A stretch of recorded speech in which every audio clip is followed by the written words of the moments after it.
từ điểm trường Bản Bám, các thuộc Khuổi Bon Tổng áp mang tên đội đèn ra hiệu giao thông.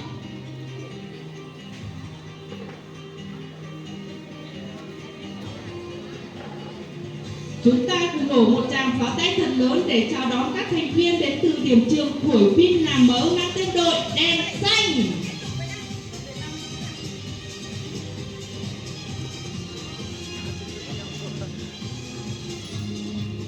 Sau đây xin trân trọng kính mời cô Mã Thị Tú, hiệu trưởng nhà trường, trưởng ban tổ chức, cô Hoàng Thị Tùy, phó hiệu trưởng, phó ban tổ chức, cô Nông Hải Yến, phó hiệu trưởng lên trao quà lưu niệm cho các bé. Trân trọng kính mời các cô ạ.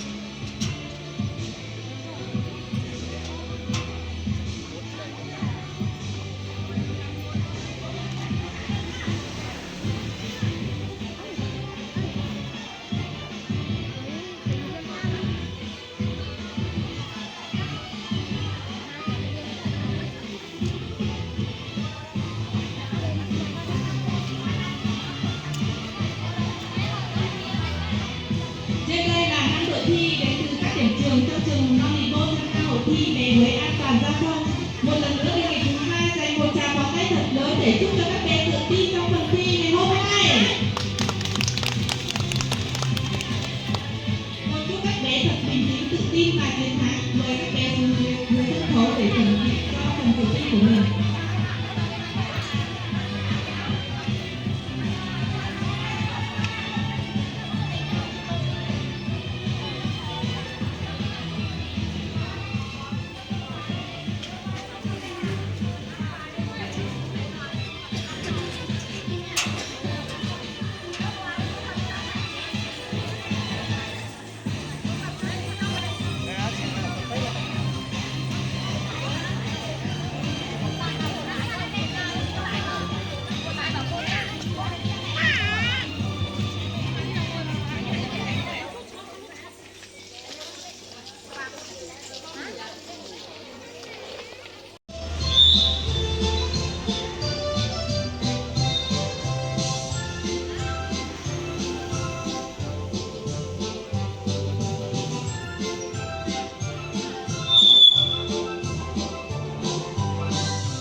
Xin kính chào ban giám khảo cùng toàn thể hội thi. Sau đây đội chúng tôi xin phép giới thiệu về đội của mình.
đội chúng tôi mang đến thông điệp an toàn giao thông là hạnh phúc của mọi nhà. Kính chúc ban giám khảo sức khỏe, chúc hội thi thành công rực rỡ.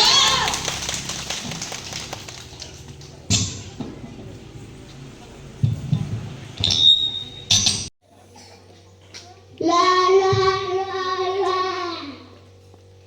la la la la chiêng làng chiêng cha mở hội tay đông đến ngay sân trường mầm non Lý Bôn tham dự hội thi an toàn giao thông. La la la la. Tin vui, hôm nay trường mầm non Lý Bôn tổ chức hội thi bé với an toàn giao thông. Các bạn ơi, chúng mình có muốn tham gia không? Vậy chúng mình cùng đi tham dự hội thi nào.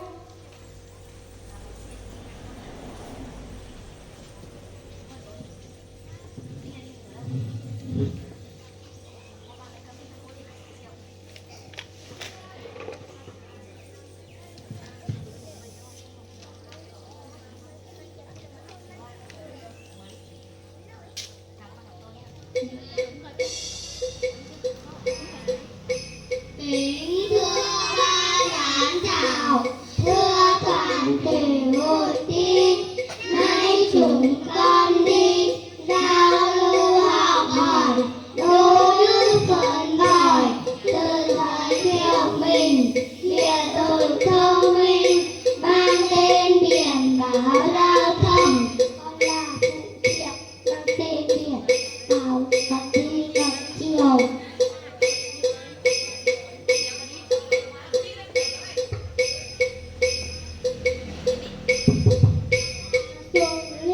Mang tên biển báo chỉ dẫn. Con là Kiều Linh, mang tên biển báo hiệu lệnh.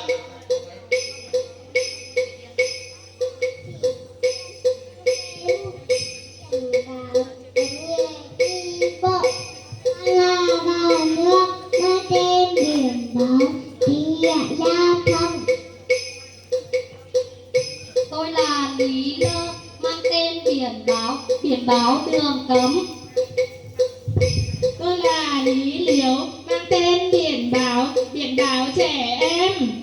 Tôi là Bùi Trải, mang tên biển báo dừng lại. Học rồi chấp hành nghiêm túc, mọi nơi mọi lúc nhớ phải an toàn, không đi vội vàng, không nên vượt ẩu, phạm luật là xấu, mọi người nhớ nghe khi đã lên xe, bảo hiểm mũ rút, an toàn tuyệt đối, nhớ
bạn hãy giới thiệu về đội chơi của mình nào.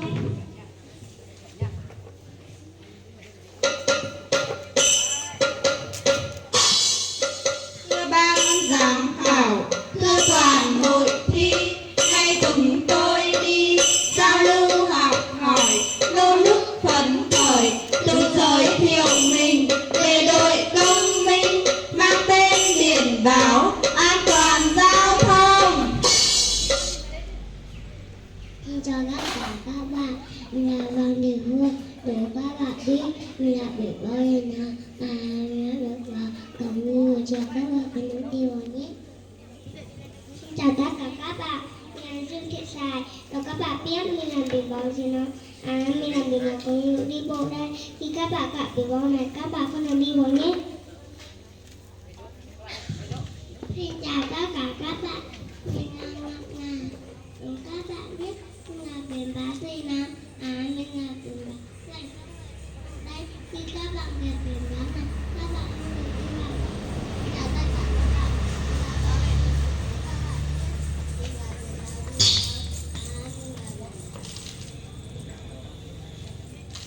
Rồi những việc leo lắm đi nền đỏ, các bạn đừng lại, đừng xem các bạn được đi, các bạn nhé. Tất cả các bạn, mình là Giang Thị Kia. Nếu các bạn biết mình là biển báo gì nào? Mình là biển báo có mô tô. Khi các bạn gặp biển báo này, các bạn không được đi.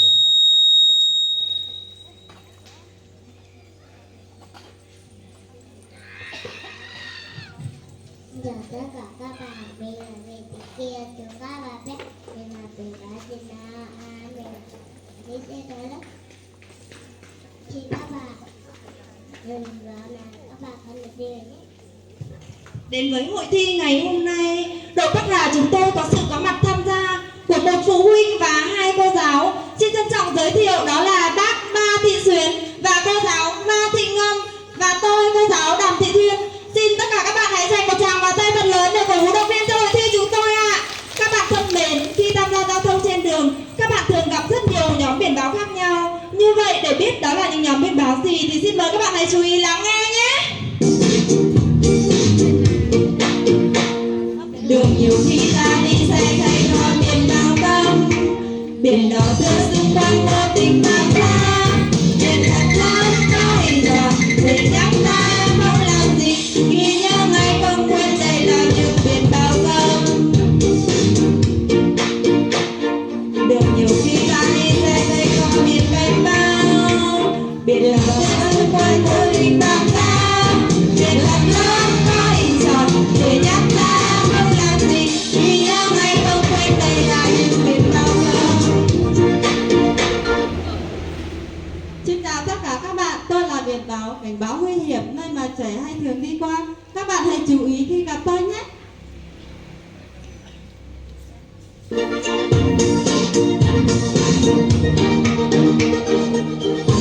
Đường nhiều khi ta đi xe thấy có biển yêu nơi đây, biển lòng bao với nhiều dáng đi trên nền xanh ngát, biển này dáng lai sông biển, hãy tuân theo hướng dẫn trên biển, ghi nhớ ngay không quên đây là những biển yêu nơi đây.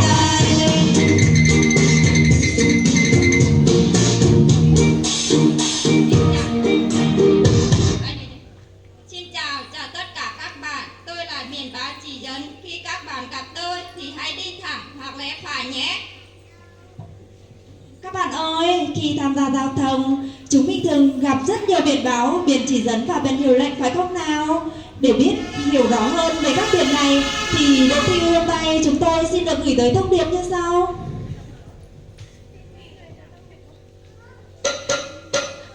Luật đã học rồi, chấp hành nghiêm túc, mọi lúc mọi nơi, nhớ phải an toàn, không đi vội vàng, phóng nhanh vượt ẩu, học tập là xấu, mọi người nhớ nha, khi đã lên xe, bảo hiểm mũ đội, an toàn tuyệt đối, nếu không phạm quy, mọi người nhớ đi, đúng đường đúng luật. Đừng dừng lại nhà, tất cả chúng ta nhớ đừng vi phạm. Và đến với hội thi ngày hôm nay, đội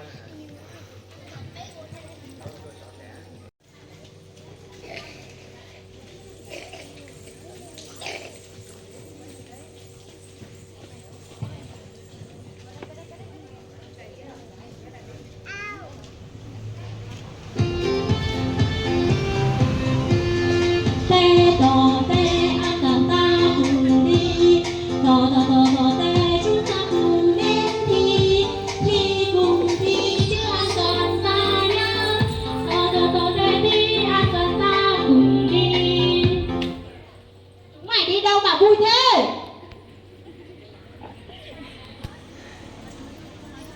Chào bên các điểm trường, tham gia hội thi về với an toàn giao thông. Thầy có một ít xin câu. Mày cho tao đi thì với. Ồ, mà con dép của tao đâu rồi nhỉ? Kia kìa. À, nó đây rồi. Đi thôi, không kẻo muộn nào.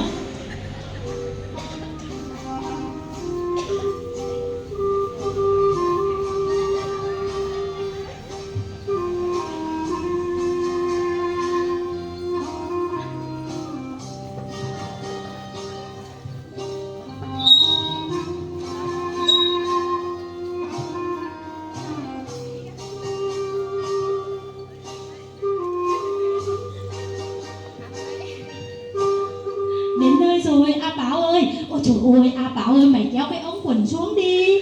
Ôi, tao quên mất để tao kéo cái ống quần xuống đã. Mày lại còn cặp nách cái gì thế kia? Mày đi xếp vào đi, ôi trời ơi. Ôi, quên mất, đừng bảo tao là thế đó. Để tao đi dép đã. Trời ơi, để tao xem cái đôi tổ ong của mày xem nào. Rách rồi, mày vứt đi đi. Không được đâu, nhà A Bảo nghèo lắm, không có tiền mua dép đâu. Nhà A Bảo chỉ có tiền mua dép thường thôi. Mà quà đôi dép này là từ lúc tao vào mẫu giáo, có làm có thế nào? Xin kính chào ban giám khảo cùng toàn thể hội thi. Đội chúng tôi đến từ các điểm trường của cung Bản Báng. Đến với hội thi ngày hôm nay, đội chúng tôi đã vượt qua mấy con suối, mấy ngọn đèo mới đến được hội thi. Đến với hội thi ngày hôm nay, đội chúng tôi với tinh thần giao lưu học hỏi, vui là chính, học tập là quan trọng. Sau đây đội chúng tôi xin giới thiệu về đội của mình.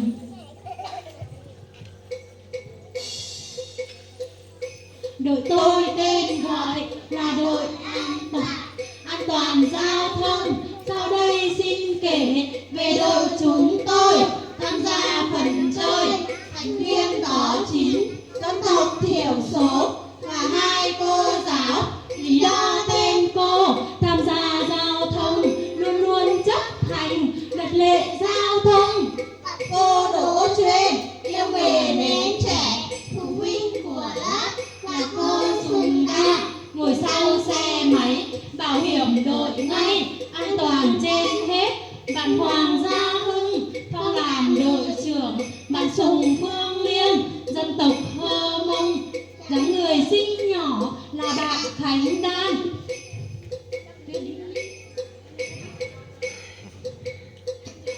Nhanh nhẩu hay nói là bạn Sùng Mai Tuyết, chăm chỉ hiền lành bạn Giàng Thị Kia, khôn ngoan nhanh trí là bạn Khánh Đan.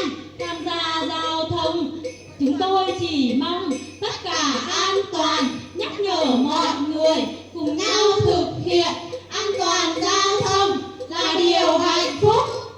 Đến với hội thi ngày hôm nay, đội chúng tôi mang đến thông điệp an toàn giao thông là niềm hạnh phúc của mọi gia đình.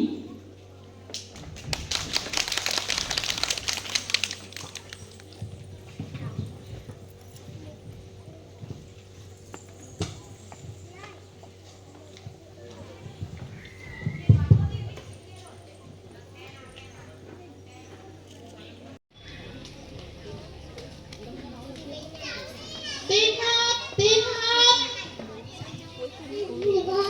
Hôm nay trường mầm non Lý Bôn tổ chức hội thi đến với an toàn giao thông, các con có muốn tham gia không? Vậy bây giờ các con cùng cô lên xe buýt để đi tham gia hội thi nào.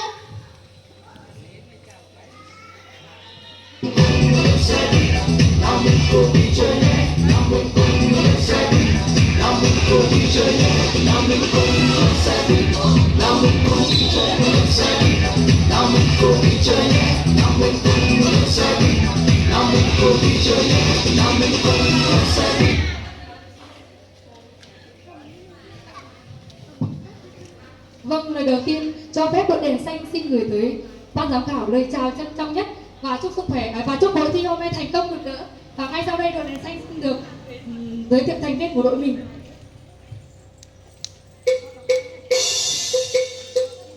Nghe vẻ giới thiệu đội con tên gọi là đội đèn xanh, tên trường chúng con mầm non Lý Bôn. Sau đây đội con xin được giới thiệu thành viên đội mình.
Vâng,